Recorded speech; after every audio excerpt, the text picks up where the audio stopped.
As philosophers, I think you're really drawn to the act of understanding itself, right? Ah, That urge to kind of like dissect and comprehend how things work. yeah, And especially when you're confronted with something that just seems to defy all the frameworks you have, totally. how do you even begin to make sense of something that feels so new? That's a great question. And it's something that I think is at the heart of philosophical inquiry, Right. that desire for clarity Yeah, when we're faced with the unprecedented. exactly. And that's kind of what brings us to our subject today. Yes. So we're doing a deep dive into the thought of Hannah Arendt. Okay. She's a really influential 20th century political philosopher, Absolutely. and we're going to be looking at her work primarily through the Stanford Encyclopedia of Philosophy entry on Arendt. Great source. It's a great overview of her life and work.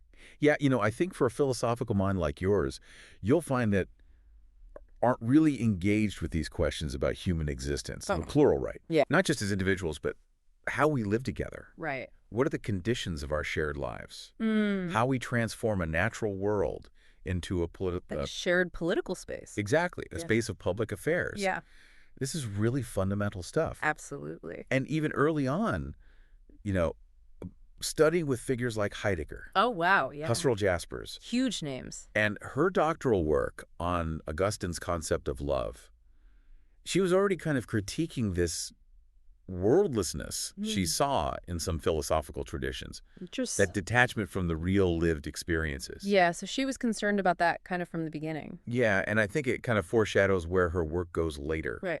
So our mission today is to really extract these key philosophical insights from her work. Okay. The stuff that I think will speak to your understanding as a philosopher. Perfect. So not just a biographical sketch, Right. but a focused look at her philosophical contributions. Okay, so where do we even begin with a thinker as expansive as Arendt?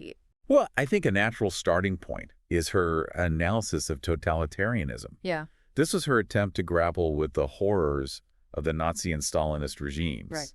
In her book, The Origins of Totalitarianism. Okay.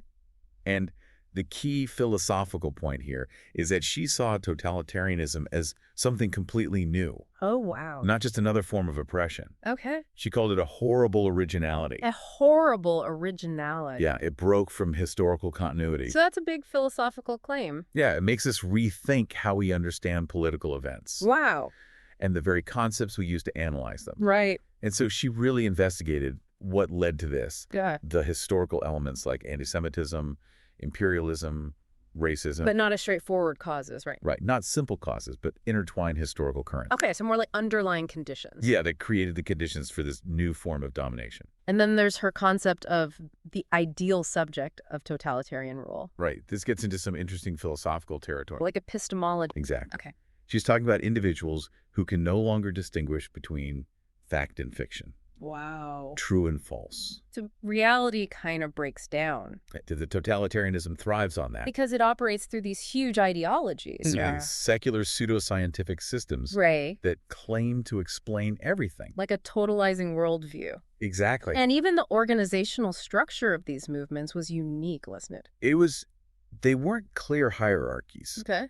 It was more like organized chaos Huh. with competing power centers, but all ultimately controlled by a really efficient secret police. That's so interesting. It created this environment where there was no predictability, Right. no accountability. And then you have the concentration camps. Yeah, this is where it gets especially disturbing. Yeah. I mean, philosophically challenging. She saw them as more than just places of suffering. They were laboratories. Oratories. Yeah, where the totalitarian belief that everything is possible was tested. Oh. And in their horrific logic, proven. So they were trying to eliminate spontaneity. Yeah, to make human beings superfluous. To make us superfluous. Yeah, which raises questions about the nature of what it means to be human. It's just so senseless. And that's what Arendt really emphasized. Yeah. That these atrocities defied any kind of rational motive. Right. It wasn't about achieving some practical end. Exactly. Right. And this led her to her concept of radical evil. Okay. Not just extreme wickedness, Right. but something aimed at destroying plurality itself. The very condition of human interaction. Right.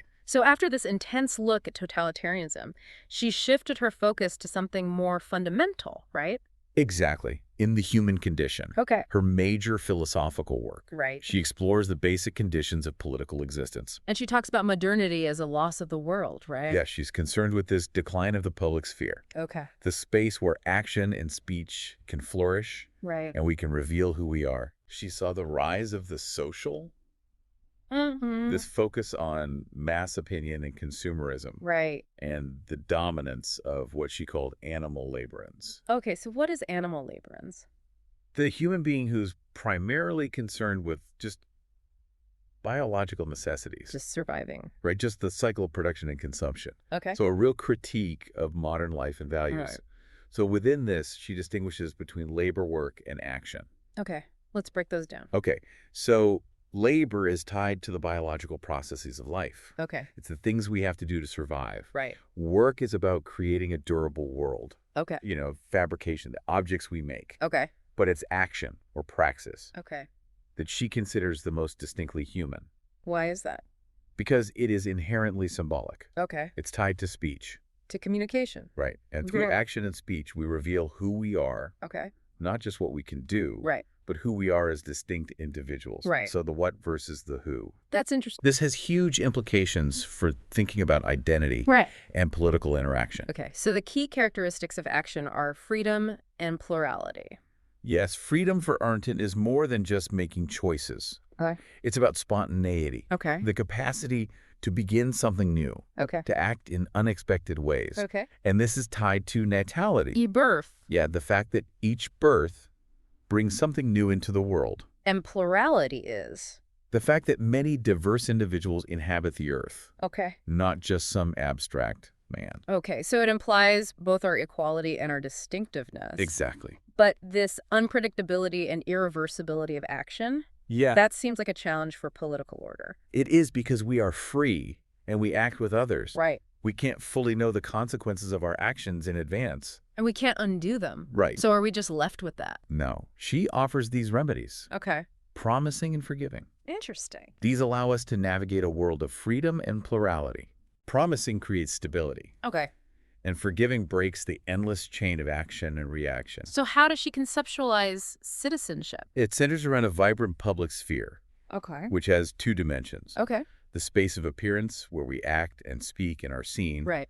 and the common world, Okay. the shared realm of human-created things and institutions. So citizenship is about participating in both. Exactly. And she emphasizes that the public sphere is artificial right. Yeah, it's constructed. The politics isn't natural. No, it's something we create Okay. through our actions and our speech. Through action Yeah, and this spatial dimension is really central. of the public sphere. Yeah, this idea of citizens coming together, Right. exchanging ideas, debating. Right. That's how what she calls representative opinions are formed. Okay. Not just private preferences, Right.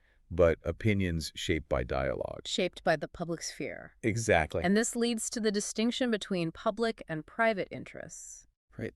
The public interest isn't just the sum of individual wants. Yeah. It's about the shared world itself. The common good. Yeah, the principles and concerns that go beyond our personal welfare. So this active participatory citizenship, it's Yeah. how we forge collective identity Exactly. and exercise agency. By participating, we develop a shared sense of we Right. and feel like we can shape our own destiny. Okay, so now let's move on to her unfinished work. The life of the mind. Right. Prompted by the Eichmann trial. Yes. She was troubled by Eichmann's apparent inability to think, Right.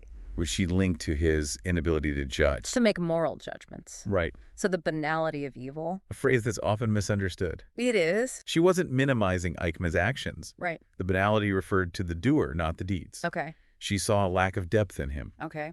an inability to engage with the moral implications Right. of his actions. So thinking is really important for morality. It is. She saw it as this silent dialogue we have with ourselves. Right. It disrupts our habits Okay. and prepares us to judge without just relying on rules. Okay, so it makes us question our assumptions. Exactly. And this internal process Yeah. leads to conscience. Right. Because we're always in conversation with ourselves. Right, and that creates responsibility. Exactly. Moral autonomy for Arendt is about this inner agreement with yourself. Interesting. And this connects to her idea of enlarged mentality, Okay. the ability to think representatively, Okay. to consider others' And perspectives. she had these two modes of political judgment, right? Yes. One for those acting in the public sphere, Okay. and one for those observing from a distance. Okay, so give me those.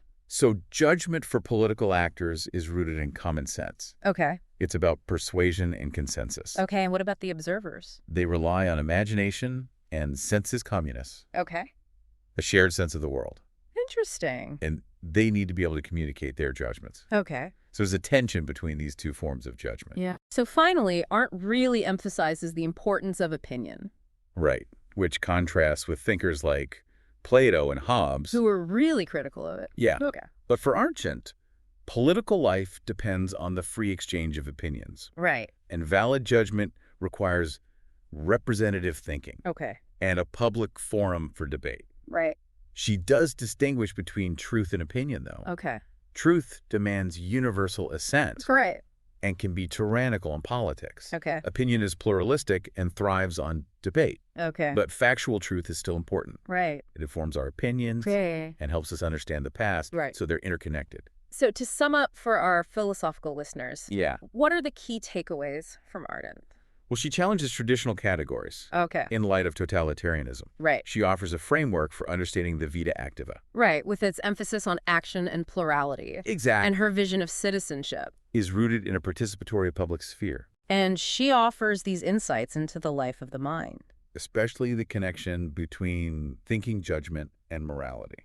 Right. And this is all still relevant today. Absolutely, for discussions about power, freedom, responsibility. And the role of thought in ethical action. Exactly. So a final thought for you. Okay. What does Arendt's analysis of thoughtlessness mean for our understanding of philosophical inquiry itself? You know, when we're faced with the complexities of the human condition, Right. what are the demands on us as thinkers? Yeah. And what about the potential limitations of philosophy? Right. I mean, which of Arendt's concepts resonated most with you? I think they all offer a really valuable way of looking at the world. Yeah, and that's something for all of us to think about. I think so. So we'll leave it there for today. Great talking to you. Thanks for listening. Thanks for having me.